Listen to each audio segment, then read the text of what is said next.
We've got new Hut Champs power-up cards, as well as some big upgrades to some of the more popular Team of the Year and Team of the Season player items, and a shout out to this year's World Champion. Let's get into it. Let's start first with the Team of the Week, which is shouting out my boy Polgs, who just won the NHL 24 World Championship. This week, you can actually take on the team that won him the title, and personally, I love the fact that they are highlighting the event. However, there's clearly an issue here. If you are someone who never watched the World Championship and wasn't really your thing, that's fine. But that also means that you really don't care about this team. And when you look at it, there's really only one card that is clearly far and away the best one, and that's the 97 Connor McDavid. So how it worked is there was like a Hut draft when you got down to the final 8 players, and it was using essentially versus ratings. Now, at launch of the game, pretty cool. In April, the worst Team of the Week that we've gotten, just in terms of rating. So, what I hope to see going into next year is that, hey, when the NHL 25 World Championship registration opens, let's make it the Team of the Week. Now, that 97 Connor McDavid is important. I'll show you why. If you go to Hut Moments, there's now a new NHL 24 WC moment. And all you've got to do is play against Polgs' team. It'll net you a World Championship player pack. So once you beat Regs with Polgs' team, you'll get the World Championship player pack. And I ended up with 85 Seth Jarvis. But that 97 McDavid is looming out there. So like I said, cool idea. Please do this at the beginning of the year. I think it'd be a great way to kick off next year's event. Next up, we've got our new Hut Champs power-up players. You can earn these by trading in 4 Hut Champs collectibles for one of the new 3 options: Jonathan Quick, Alex Pietrangelo, and Eric Staal. Now, gotta say, don't really understand the Jonathan Quick selection. Bias aside, Hut Champs player items should all be like the super meta cards. They're for players that are going to play competitively or at the highest level. They can get up to 95 overall. This Jonathan Quick does have gold light work, but he's 6'1", so we've been over this. Let's take a look at the Eric Staal. He's 6'4", 195, comes in at 86 overall at the start, and at 95 overall. He's got 96 speed, excel, and agility with 99 balance. Does have playmaking, sniper, and power forward, as well as shooting, playmaking, checking, and agile dangler boost, so no skating adjustments there. He's essentially got a max shot, hand stats as well. Body checking's high, face-offs are at 99, and he has gold quick draw. Funny thing about Eric Staal is that back in like the Versus days, when before Hut, Eric Staal was always like a very good card because he'd win every draw. So nice to see he's got gold quick draw. Comes with tape to tape, make it snappy, elite edges, and unstoppable force. So has some of the better abilities as well. It's 25 power up collectibles. At 15,000 per collectible, that's 375,000 collectibles that will not go up any higher. They've really got to figure out a way when they release cards like this, just the +1 at the end of every month. You know, I really don't understand why they do it for power-up icons, but they won't do it for cards like this. We've also got the 95 Petro, does come with speed boost, as well as 2-way offensive and defensive defenseman. So 97 speed, gold shutdown, quick pick, elite edges, heat seeker, and born leader. I'll be honest with you, at 6'3", 215, there will be better right-handed defensemen,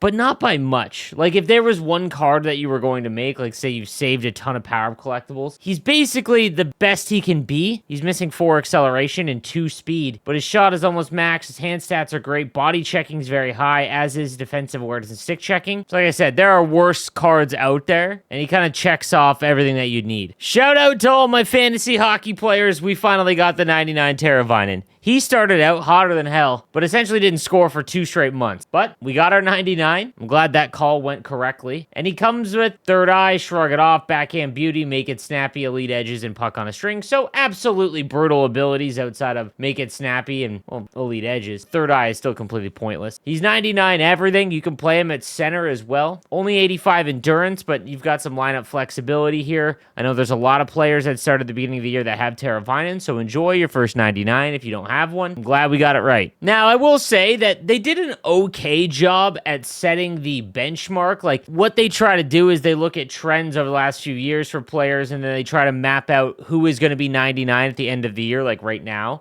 And obviously, there are some outliers. Oliver Bonk absolutely exploded. I think going forward, if you have an NHL drafted defenseman in the OHL, we've seen enough. Go ahead and get him. But Doughty, for example, was a 99 very early, and so was Nick Suzuki. So there's always like players that kind of pop off. excluding the ones that just recently came out, this year definitely had the least amount, it feels like, in terms of 99. And Chychrun really saved his card recently because he was stuck at like 88 for forever, but he had a few goals and now he's, in reach of 99, which would bail out a lot of people that got Chychrun. Even Sagan up at 95 is surprising considering that no one expected that. Rasmus Anderson really slowed down, but then you had some awful ones like Sandin at 86. Hurdle got hurt. He was on pace for 99, but still he got hurt, and he is about to play for the Golden Knights, so that'll be interesting. But then you've got Gaudreau and Zegras. My God, did they have disappointing years. Unbelievable. Now we did get a new Nathan MacKinnon up at 97 overall now. Max skating. So as long as you like the abilities, you can go out and get a Nathan MacKinnon card and really not have to worry about a hit 99. He's got max shooting, essentially. Skating's 99. The endurance is the issue here. All alone is kind of funny because of his breakaway. Make it snappy is probably an ability that you want on everyone, as is Unstoppable Force, so a great option here in the 97 Nathan MacKinnon. And then as you can see, they did get their upgrade. I'm still using the Team of the Year version of Nathan MacKinnon. Like I said, it basically maxed out everything now. And then Team of the Season, Connor McDavid, now have 99 skating, so you don't really need to worry about which speed or acceleration boost that you put on. You can use whatever is more helpful to the rest of your team. That'll do it for today's content. Let me know what you think in the comments section down below, and I'll see you next time. Have a good one.